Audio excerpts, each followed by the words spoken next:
Nah,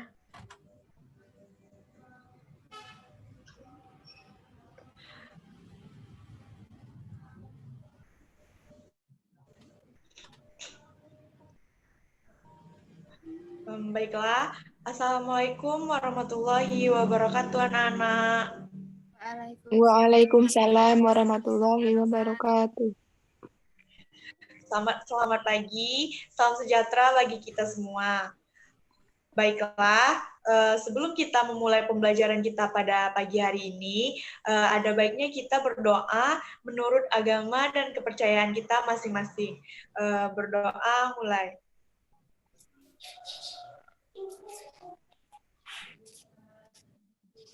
Berdoa selesai. Baiklah, di sini apakah kalian sehat semua?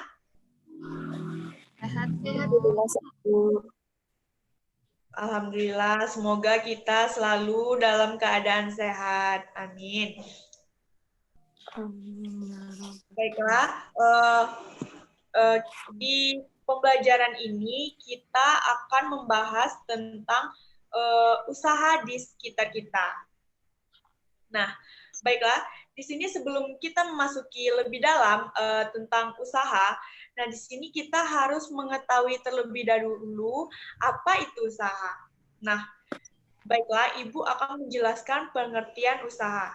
Di sini, sebagaimana ditafsirkan secara umum, upaya adalah setiap kegiatan manusia untuk mendapatkan apa yang mereka inginkan.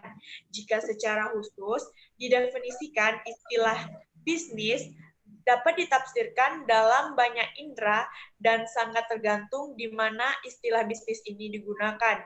Nah, dalam bidang bisnis, misalnya perusahaan biasanya identik dengan kegiatan bisnis.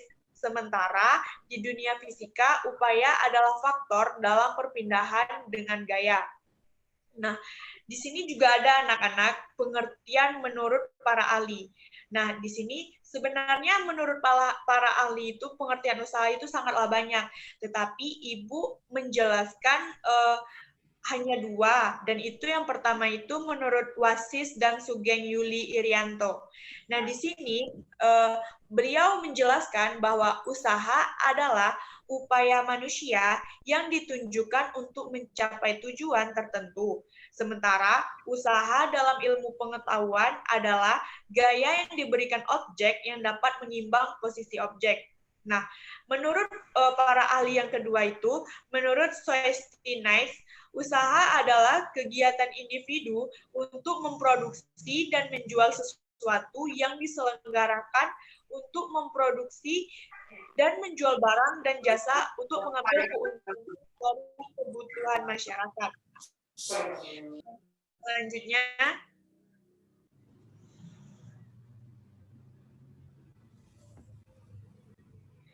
nah di sini selanjutnya, di sini Ibu telah memaparkan sebuah gambar. Nah, di dalam gambar ini terdapat tiga gambar yang itu Ibu meminta kepada kalian untuk mengamati. Nah, setelah kalian amati, kalian tuliskan hal yang ingin kalian ketahui lebih lanjut tentang kegiatan wirausaha pada gambar di atas, gambar tersebut. Nah, dalam bentuk pertanyaan. Di sini sebelumnya Ibu akan membagikan beberapa kelompok kepada kalian. Nah, di sini kelompok yang pertama itu Inaya dan Anis ya. Yang kedua itu kelompok kedua yaitu Yosia dan Renita. Baiklah, selanjutnya. Di sini Ibu memberi kalian waktu untuk mengamati gambar tersebut.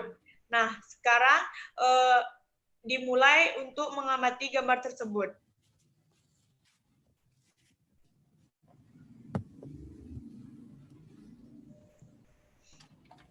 Dan jangan lupa ya anak-anak, tuliskan hal yang ingin kalian ketahui lebih lanjut tentang kegiatan wirausaha pada gambar di atas ya.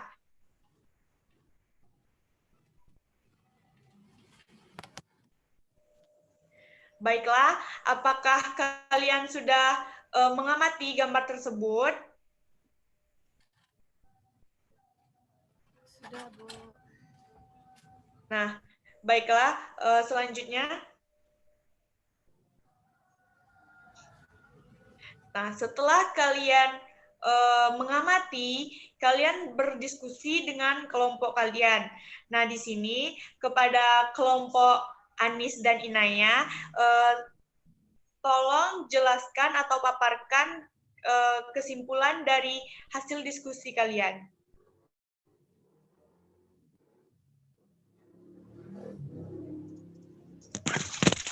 Gambar yang pertama adalah usaha fotokopi. Gambar yang kedua usaha pangkas rambut. Gambar yang ketiga usaha bengkel. Nah, mengetahui lebih lanjut kegiatan wirausaha pada gambar dalam bentuk pernyataan. Pertanyaan yaitu yang pertama, sumber daya dan peralatan apa saja yang digunakan dalam ketiga usaha tersebut? Dan yang kedua, apakah seluruh sumber daya dan peralatan yang digunakan hanya berasal dari dalam negeri? Jelaskan. Dan yang terakhir, apakah ada peralatan yang didatangkan dari negara lain? Jelaskan. Terima kasih.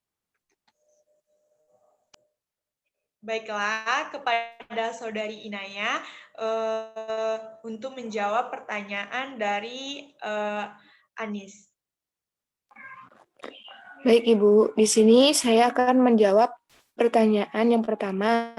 Sumber daya dan peralatan yang digunakan dalam usaha. Yang pertama, fotokopi. Mesin fotokopi menjadi alat produksi utama kertas. Kertas sebagai bahan produksi. Sumber daya manusia sebagai operator mesin fotokopi. Kemudian usaha yang kedua, pangkas rambut. Ya. Mesin cukur dan gunting merupakan alat untuk memotong rambut. Kursi menjadi tempat seorang pelanggan untuk duduk selagi proses memangkas rambut. Ya. Sumber daya manusia menjadi operator dari alat pemotong rambut. Ya. Kemudian yang ketiga ada usaha bengkel. Perkakas dan spare part sebagai alat dan bahan usaha. Sumber daya manusia yang menggunakan seluruh perkakas digunakan memasang spare-part. Udah, Bu. Baik, nah itu yang dijelaskan oleh Anis dan Inayah tadi adalah yang dimaksud dari gambar tersebut. Nah, selanjutnya, baiklah, di sini Ibu akan mengajak kalian untuk berdiskusi aktif. Di sini yang selanjutnya itu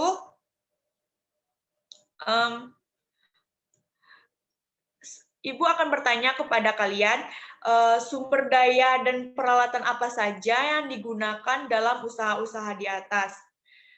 Apakah ada di antara kalian yang bisa menjawab? Saya, Bu. Baiklah, kepada Saudari Yosi, apakah bisa menjawab? Bisa, Bu. Iya, silakan. Sumber daya dan peralatan yang digunakan pada gambar di atas itu hanya berasal dari dalam negeri, yang artinya sumber daya berasal dari dalam negeri. Sedangkan peralatan-peralatan digunakan dalam usaha fotokopi, pangkas rambut, dan bengkel perlu didatangkan dari luar negeri. Oh, oke, baik. Selanjutnya, di sini apa manfaat yang kalian peroleh dari usaha-usaha tersebut? Menurut Saudari Yosi, apa? Manfaat dari usaha-usaha tersebut, kita bisa memenuhi kebutuhan sehari-hari kita. Misalnya dalam usaha fotokopi, kita bisa memfotokopi tugas-tugas kita atau hal-hal yang berkaitan dengan tugas. Misalnya dengan usaha tukang cukur. Tunggu ya. Misalnya dengan usaha peralatan berbengkelan, kita bisa memperbaiki alat-alat motor kita atau mobil kita yang rusak. Begitu manfaatnya. Ya, terima kasih Yosi. Nah, itulah yang dijelaskan oleh Saudari Yosia itu sangat jelas, tepat. Nah, itu inti dari sumber daya dan peralatan yang digunakan dalam usaha-usaha di atas itu tadi. Nah, selanjutnya, di sini siapa yang tahu usaha-usaha lain yang ditemukan di lingkungan rumah sekitar? Nah, di antara kalian ada yang berani nggak apa aja usaha-usaha yang ditemukan di lingkungan rumah? Saya, Bu. Ya, kepada Renita, Ibu persilakan. Ada warung makan, ada warung kopi, toko baju, toko alat tulis, konter pulsa, salon, dan masih banyak lagi, Bu. Nah, ya, itu usaha-usaha yang sering kita ketemui di lingkungan sekitar kita. Setelah apa yang Renita jelaskan, manfaat yang dapat Renita peroleh dari usaha-usaha tersebut apa?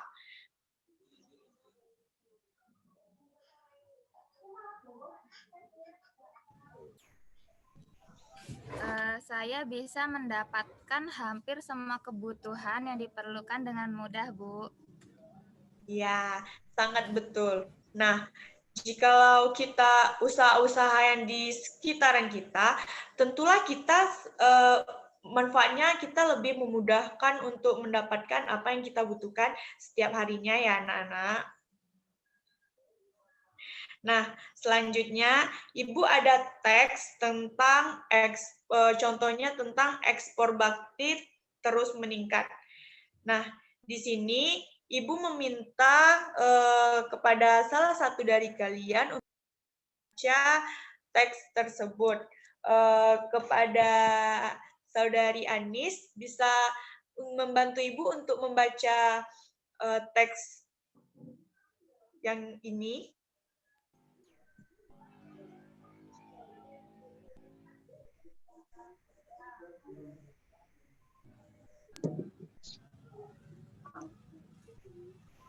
Yang ini ya, Bu. Ya, yang ekspor bakti terus meningkat. Kementerian Perindustrian. Bu, kurang nampak, Bu. Bentar ya. Kurang jelas ya. Ya. Kementerian Perindustrian menargetkan ekspor produk batik hingga 2019 mencapai 1,5 US dollar atau sekitar 22,7 triliun. Berdasarkan data Kementerian Perdagangan, ekspor produk batik cenderung meningkat setiap tahun. Pada periode Januari sampai April 2015, nilai ekspor mencapai 81,8 juta US dollar, sekitar 12 triliun. Ekspor pada tahun 2014 mencapai 340 juta US dollar, sekitar 5 triliun. Jumlah itu meningkatkan 17% jika dibandingkan dengan ekspor 2013. Batik Indonesia sudah diekspor ke berbagai negara.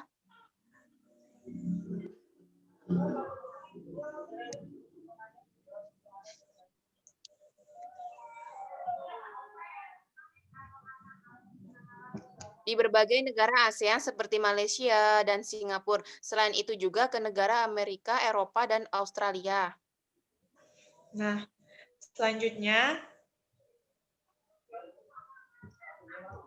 di sini Ibu meminta di antara kalian ada yang berani membaca teks ini nggak? Ya, Bu.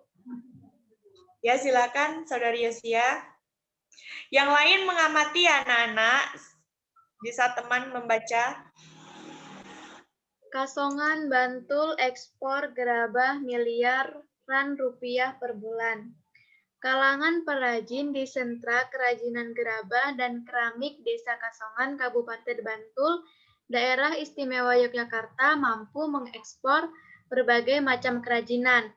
Ekspor tersebut mencapai 80 kontainer per bulan atau setara dengan sekitar 6 miliar rupiah. Berbagai kerajinan gerabah yang diekspor itu meliputi guci yang dibalut dengan kerang dan kaca, patung, hiasan luar ruangan dengan berbagai model dan motif kembangannya. Sentra Kerajinan Kasongan memiliki ratusan perajin. Loh, kok hilang? Maaf, Ibu. Iya. Aduh, hilang.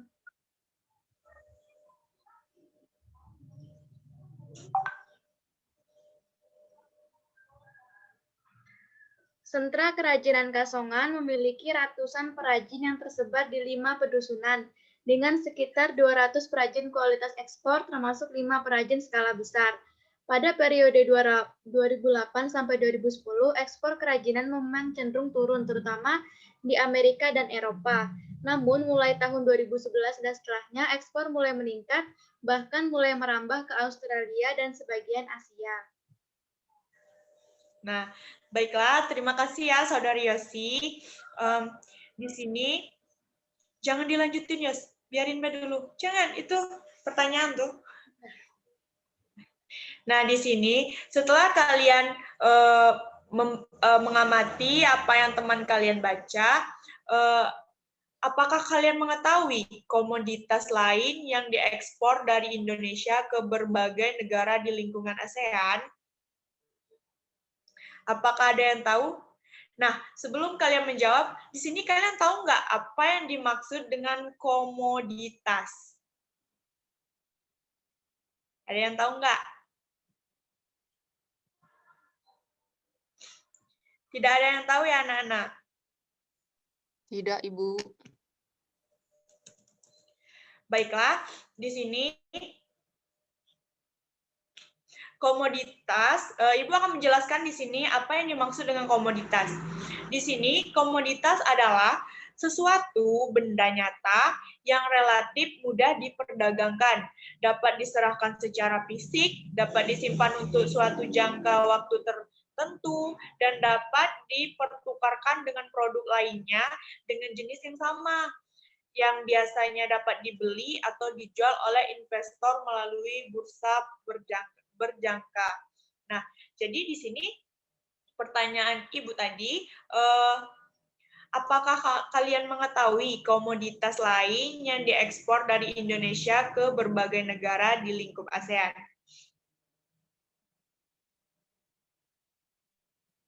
Tidak ada yang tahu ya, anak-anak? Teh, Ibu, teh. Ya, silakan ya, Sia. Sepengetahuan saya itu ada teh, kopi, dan lada, Ibu.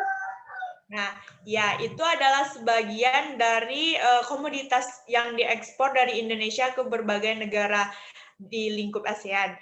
Nah, tetapi di sini juga ada seperti kelapa sawit, kulit dan produk olahannya, batu bara. Nah, itu juga sebagian komoditas lain yang diekspor dari Indonesia ke berbagai negara di lingkup ASEAN ya, anak-anak. Nah, selanjutnya itu Ibu akan menjelaskan juga komoditas yang diimpor dari berbagai negara di lingkup ASEAN ke Indonesia. Nah, di sini contohnya itu seperti minyak, gas, perangkat elektronik, garam, gula, bawang putih, obat-obatan maupun peralatan dokter. Nah, itu adalah komoditas yang diimpor dari berbagai negara di lingkup ASEAN ke Indonesia. Nah, di sini kesimpulan kita pada pagi hari ini dari materi tentang usaha di sekitar kita. Baiklah, Ibu akan menyimpulkan bahwasannya usaha adalah kegiatan individu untuk memproduksi dan menjual sesuatu yang diselenggarakan untuk memproduksi dan menjual barang dan jasa untuk mengambil keuntungan dari kebutuhan masyarakat. Nah, di sini manfaat dari usaha yang kita bahas tadi adalah mempermudah masyarakat untuk melakukan atau mencari sesuatu yang dibutuhkan. Nah, sebelum Ibu menutupi pembelajaran kita pada pagi hari ini, apakah di antara anak-anak murid Ibu ada yang masih ingin bertanya? Apakah ada yang masih belum jelas? Tidak, Bu, sudah jelas. Ibu rasa kalian sudah memahami materi pada pagi hari ini. Semoga selalu kalian ingat dan berguna untuk kedepannya. Baiklah, sebelum menutup perjumpaan kita di pagi hari ini, ada baiknya kita berdoa menurut agama dan kepercayaan masing-masing. Berdoa mulai.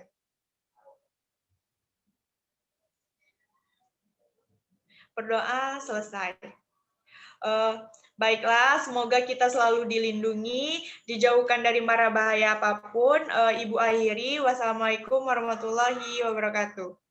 Waalaikumsalam. Waalaikumsalam warahmatullahi wabarakatuh.